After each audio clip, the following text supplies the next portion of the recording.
तमिलनाडु की राजनीति में इस वक्त सबसे बड़ा सवाल यही है कि आखिर अगली सरकार किसकी बनने जा रही है।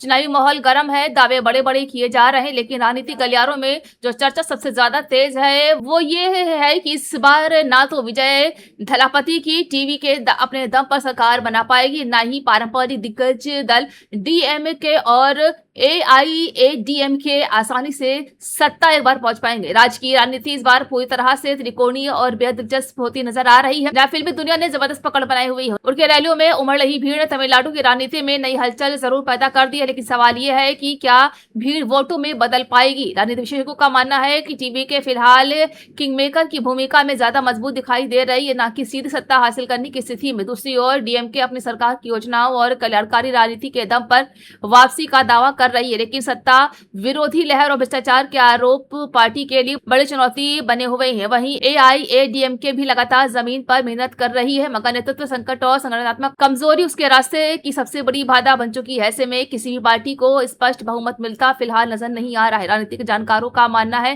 कि इस बार तमिलनाडु में गठबंधन की सरकार सबसे अहम भूमिका निभा सकती है। अगर चुनाव परिणाम बिखरे हुए आते हैं तो छोटे दल और निर्दलीय विधायक सरकार गठन के निर्णायक साबित हो सकते हैं। भाजपा की दक्षिण भारत में अपनी पकड़ मजबूत करने के लिए लगातार रणनीति बना रही है और पर्दे के पीछे कई राजनीतिक समीकरणों पर काम चल रहा है। सूत्रों के मुताबिक चुनाव नतीजों के बाद तमिलनाडु में बड़े राजनीतिक उलटफेर देखने को मिल सकते हैं। यही वजह है कि सभी दल अभी से संभावित गठबंधनों के दरवाजे खुले हुए रखे हैं। विजय थलापति की लोकप्रियता ने चुनाव को रोमांचक जरूर बना दिया है, लेकिन सरकार बनाने के लिए सिर्फ स्टारडम नहीं बल्कि मजबूत गठबंधन, बूथ मैनेजमेंट और ठोस राजनीतिक समीकरण भी जरूरी होते हैं। अब देखना दिलचस्प होगा कि तमिलनाडु की जनता इस बार किसे सत्ता की चाबी सौंपती है।